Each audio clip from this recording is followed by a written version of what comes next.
Good evening, friends, and welcome to another interesting session of Candid Meena. And we do have a lot of news lined up for you today. And it seems that Canadian Kumar, he is in a lot of bother at the moment because CBFC is really scrutinizing, the film OMG 2 at this point of time. And if you remember, if you go back in history, if you remember, Akshay Kumar, openly said in an interview, "Why waste, milk and oil for doing puja?" Right. So it seems that everything is coming full circle. Be it Akshay Kumar or be it anyone else, right? Be it a normal person, who does, some sort of, who ridicules, religious rituals, right? It all comes back, right, in the cycle of karma. So hi, Jira. Hi, Nina. Hi, Parag. Hi, Veena. So, coming to the first piece of news, and it's with regards to OMG2, friends. And what's the latest, with regards to this OMG2, is that there's a controversy after a priest from Ujjain's Mahakaleshwar temple demanded the deletion of scenes filmed at the shrine. Mahesh Sharma, a priest of the Mahakaleshwar temple, said the censor board has given A certificate to the film.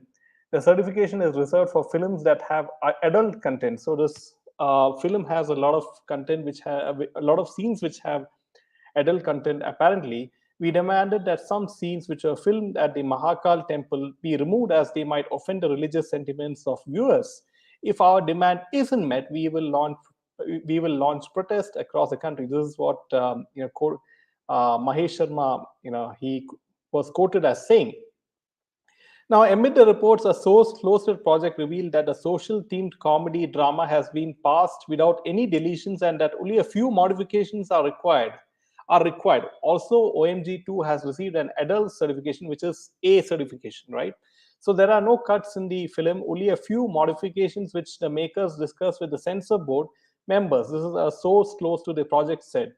Speaking of the development, a source close to the project said for a UA certificate, the committee was asking for a lot of cuts. So if you remember, right, they wanted a UA certificate, for this particular film, and for which the censor board, asked them to make around 20 plus cuts to this film.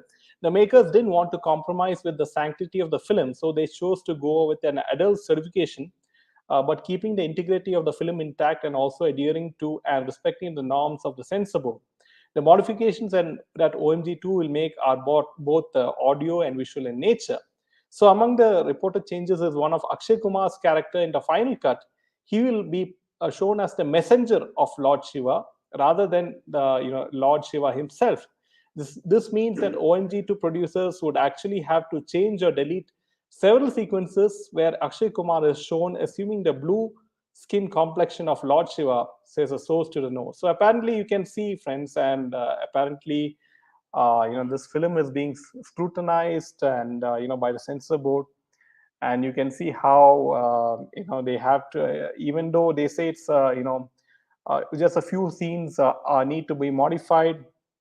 So he has to play as a messenger of Lord Shiva and not Lord Shiva himself. That's what the censor board is asking them to do. And apparently this has a certification instead of a UA certification, because if you want a UA certification, the film has to undergo about 20 cuts in this particular film. So that's how it goes.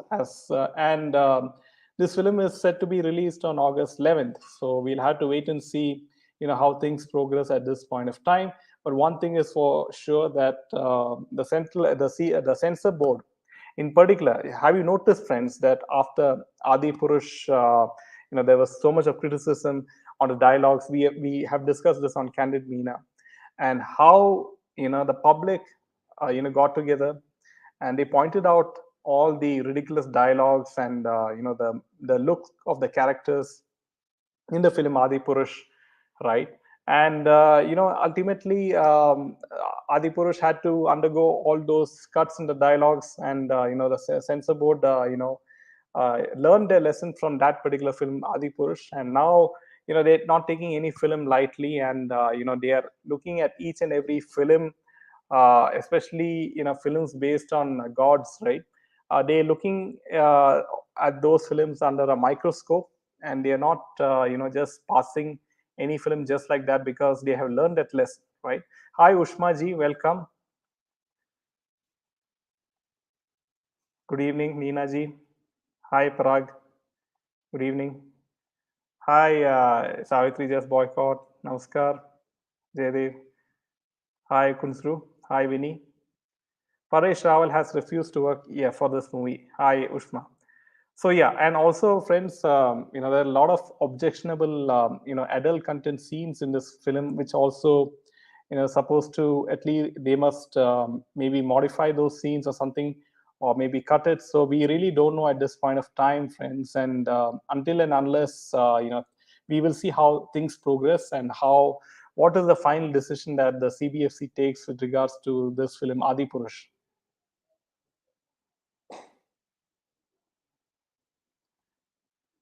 When will Bollywood make movies on Salman Rushdie book Shame or Midnight Children? Such enlightening stories, says Kunzru. Good evening, Sharmila ji. So, friends, if you do like content, make sure to hit that like button because we do analysis and we bring you facts, which no one reports, no mainstream media reports, and also the fact that, as all of you know, that most of the Bollywood films are portrayed as big hits.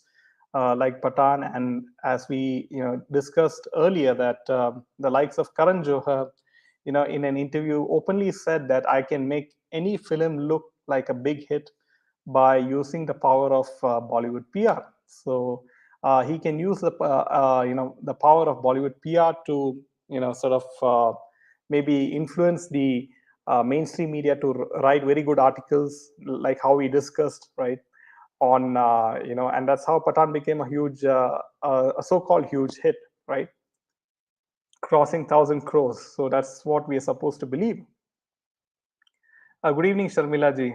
Namaskaram, Ashok ji. Welcome. So, friends, coming to a next piece of news, and it's with regards to SRK, and as all of you know, Jawan is going to release. And apparently, if we go back in time, SRK has always had a soft corner for Pakistani actors, and Pakistani actor Humayun Saeed, also who made his international debut in Netflix, The Crown, shared his experience meeting SRK for the first time at an award ceremony in London. Humayun said that SRK was very sweet and they discussed Pakistani films. And in an interview, Humayun said, when he met SRK in London, there was a lot of excitement when I met SRK. He was very sweet with me. We were in his room and he made me sit with him and discussed Indian and Pakistani films with me. That time there was Mehreen, Jabbar, and Shan film in the theaters, and SRK was talking about them. He said that Pakistani films should be released in India and vice versa. He made me comfortable since I had just come the previous day to the sets. I did not know exactly what to do. SRK said, "Main sambal lunga." The overall moment was very special. So apparently, you can see how SRK is very, very receptive, and he is very sort of he favors Pakistani actors and actresses and singers, and he always is of the belief that these actors and Pakistani actors and actresses should be given opportunities in India for in sort of acting in films. And also that's how the film Race came about, right? In which you had the Pakistani actress acting alongside SRK, right? Patan was a flop. Coming up with another flop, Jawan. So wait and watch, friends, and it'll be a countdown like 3, 2, 1, and then you'll have all the mainstream media coming each and every day. You'll have a trade analyst saying, "Oh, it is going to cross 200 crores, 300 crores, 400 crores," and then it'll cross the budget of all the space objects which ISRO launches into space, right? So apparently, that's kind of hilarious that ISRO launches space vehicles into the moon and everything, and that costs far less than a Bollywood budget film, right? Hi, Zoya ji, welcome. Why doesn't SRK work in Pakistani movies? or move there. As you know, friends, that the Pakistani economy is in doldrums, as all of you know, and the government is quite unstable at this point of time, from a political point of view, and with all the Imran Khan drama going on, and especially the economy is in tatters, and they're looking for a bailout from many countries, from the IMF and everything, and even they look for a bailout from the likes of Saudi Arabia. So it's just a matter of time. I feel that there'll be maybe disintegration.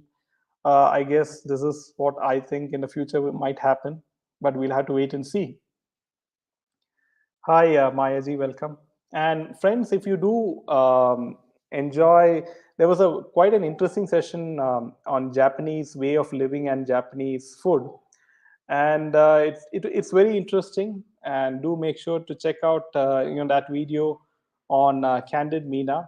And apparently, Dr. Jyoti sort of explained it in a very interesting way as to how the Japanese have inculcated a sense of discipline right from their childhood, in terms of their eating habits, in terms of their sort of lifestyle habits, in terms of their working habits. So she has summed it up very much nicely, and how we as Indians can learn many things from the Japanese in terms of discipline, in terms of determination, in terms of hard work. So all these things we have to learn from the Japanese, because they if you remember the nuclear bombs of Hiroshima and Nagasaki, was bombed, and also they were on the they suffered a lot of natural calamities like the tsunami.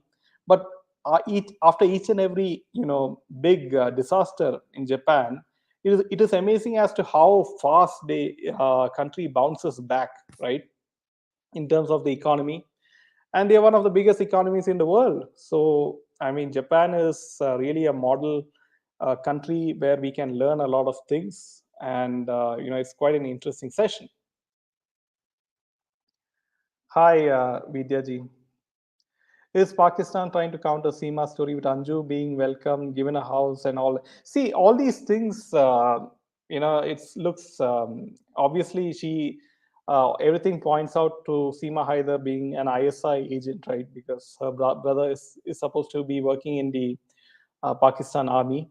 And all this is very well staged. And I do hope that the raw and the Indian intelligence are closely monitoring all this activities between these individuals, right, at this point of time, because it's a matter of national security. And the Indian intelligence have to take this seriously, because we are just talking about one Seema Haider. We are just talking about one Anju, but I mean, how many such Seemas and how many such Anjus have gone in and out of the country, right? You can just imagine, right? So this is a matter of great concern, right? And it is high time that Ajit Doval especially looks into this matter, right? Because it's a matter of national security. Bollywood only supports their community even if they're not good in any talent, but they promote them. It shows money must go to Pakistan and not in India. See, apparently, as all of you know, that it is Bollywood has their affiliations with the neighboring country for obvious reasons, and it has always been the case since the 90s, and that's how Bollywood. But now Bollywood is slowly realizing the power of Sanatan Dharma, and also that people have woken up. People are not taking things lightly. The hashtag Boycott Bollywood movement is trending each and every day on Twitter when I check my Twitter account. And I'm quite amazed as to the kind of determination, the kind of that people have, who are trending these hashtags, right? And people are, choosing what they want to consume as content. People are choosing not to watch Bollywood films in the theaters, and people are sort of, they know what happened to the likes of SSR, Disha Salian, Jia Khan, and where justice is still not being given. And it's really, really, I mean, I do feel sad, and I mean, after so much of effort and after, it's unfortunate that our voices are not being heard, right? But I mean, that's not the reason why we should give up. But because at some point of time, things will come out, and that's how it is, with life.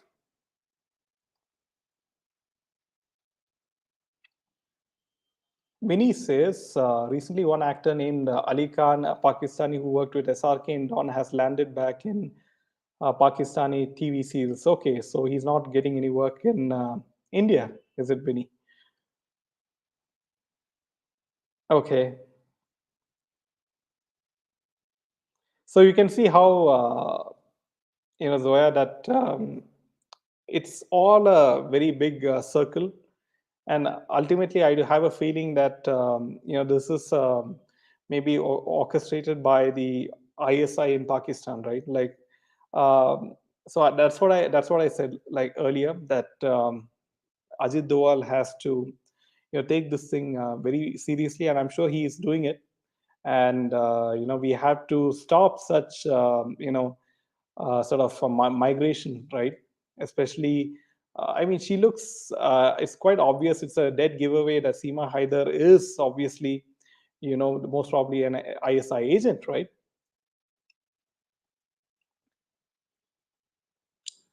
So also, I just wanted to show you this clip, and don't forget the fact that SRK is seen, in public domain, being photographed with the likes of Kashmiri separatist Tony Eshai and Karan Johar with Anil Musarat. So these are, they are Pakistani businessmen and stuff, and they are said to have links with the ISI.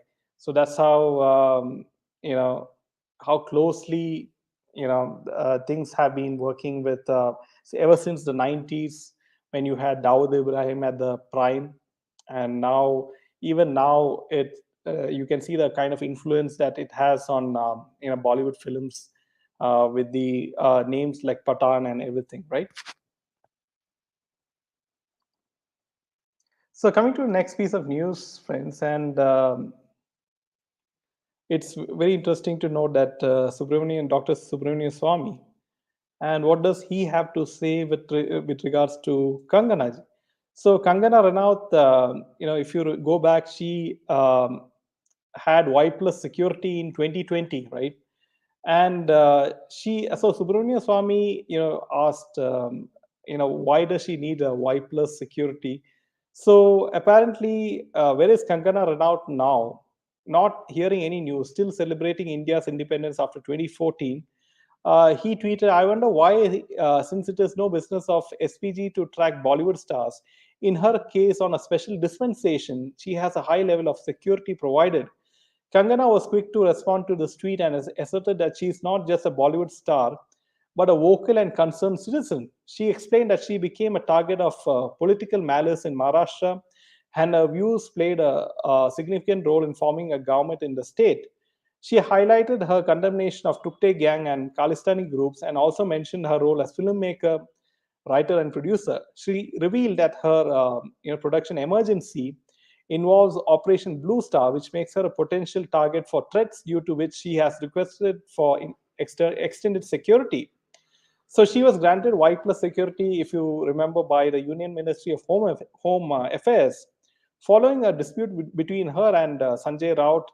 And Kangana compared Mumbai to Pakistani occupied Kashmir and claimed a threat to her life in the city, leading to heightened security concerns. So if you remember back then, when Uddhav Thackeray and the MVA were in power, they had a bulldozer, sort of demolishing her house, right? If you remember those scenes back then, and that's when she, asked for Y plus security, but she's still holding on to this Y plus security because, she's saying that this Operation Emergency or whatever makes her, a target for, many people. Operation Blue Star, right?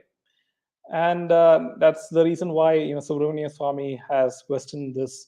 But I really, Dr. Swamy, in some cases, he speaks a lot of sense, in fact. But I really don't know why, he's not following up on the SSR case, because he's the one who initially asked for the CBI involvement in the CBI to investigate the SSR case initially, followed by his lawyer, Dr. Ishkaran Bandari at that point of time, if you remember, right? Har Har Mahadev to you too, Mohini ji.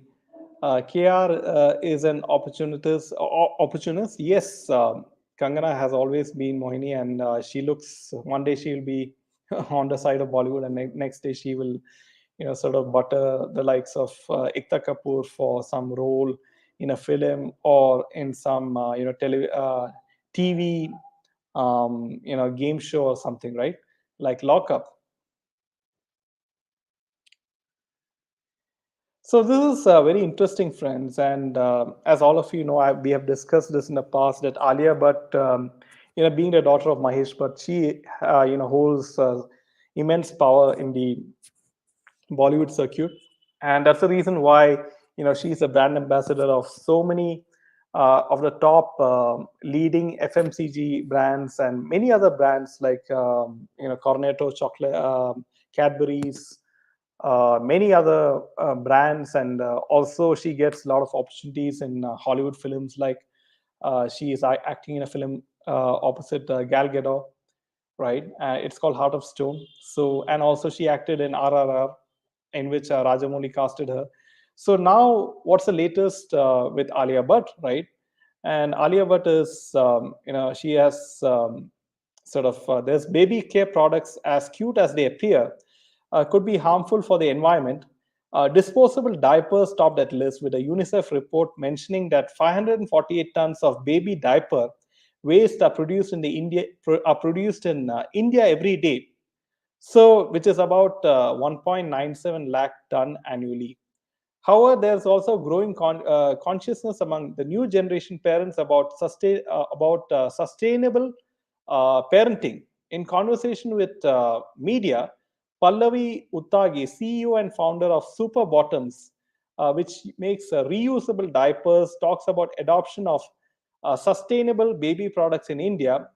And Alia Bhatt backed this company which wants to tackle a 2 lakh ton problem. That is, I mean, it is obviously, the cost is a very good cost, but you can see how, how smartly, Alia Bhatt is, capitalizing on these good causes, and she is somehow, uh, uh, each and every day she thinks of some other strategy, right? How to sort of whitewash her image, right? She's a brand ambassador of many brands, as all of you know.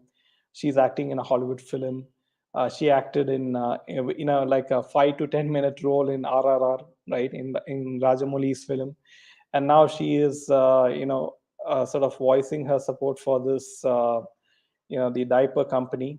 And so you can see how she is sort of interestingly, her PR company is working overtime, and she is getting good advice from her PR company, how to sort of build her image, not only in movies and advertising, but also across other causes such as this, right? So that's how it goes. I So friends, if you do like our content, make sure to hit the like button and share this with your friends. So friends, we spoke about Nora Fatihi yesterday, and apparently she said that you need to date the right people. You need to date specific people and famous actors and date for PR. I didn't listen to any of this. I'm glad that I did. I make the rules and I work on my own terms.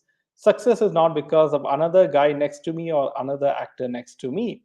Now, apparently, Nora Fatihi appeared in the Patiala House Court today, and the defamation case has been filed against Jacqueline Fernandez and various other channels and publications who have ruined my reputation in the public eye through false narratives. They have called me a gold digger and accused me of having a relationship with Sukesh Chandrasekhar. This has caused me a loss of financial gain and reputation. The reason why I have filed this case is because of the ongoing ED case against Sukesh Chandrasekhar, who was accused of conning a sum of 200 crores that I have nothing to do with, and neither do I know anything. I feel that I've been used as a scapegoat in the case in media to safeguard certain people, and because I'm an outsider and I've been taken as a soft target, and I want compensation for all the damages caused to my career. Jacqueline has stated in the media why ED has listed me as a witness in the case and herself as an accused. The statement has led to prolonged and unnecessary harassment, loss of work, and cyberbullying. This is what Nora Fatihi said in the statement. And apparently, the actor stated that she is aggrieved of defamatory remarks made by Jacqueline Fernandez, which was carried further forward and circulated by other media organizations, all of whom were acting in connivance with each and every other, and a conspiracy by Jacqueline Fernandez to ensure the financial, social, and personal downfall of the complainant Nora was hatched. So apparently, the Patiala court is recorded her statement, and apparently, this is how what's the latest. This is what is going on in the Sukesh Chandrasekhar case, and apparently, Nora Fatih is saying that she the defamation has cost her a lot of financial loss, and she's being used as a scapegoat by certain people. And but the question is, okay, if she's being used as a scapegoat, right? Like she says, right? Who are these people who she's referring to, right? So it's obviously the big fish, right? So it's quite obvious. So Riji, welcome. Total boycott Bollywood. They're trying too hard. Let them. Who cares? We will simply boycott Bollywood. Even Akshay Kumar is very desperate too. Yes. So friends, by this is the reason why how we follow up on all these stories, so that you understand how things work in the entertainment industry, especially after the hashtag boycott Bollywood movement was born, right? And how people are how the film fraternity is trying to counter, right, this boycott Bollywood movement. And these are the various strategies which are being put into place by these actors and actresses to sort of negate this boycott Bollywood movement, right? These can step to any level to have name, fame, and money.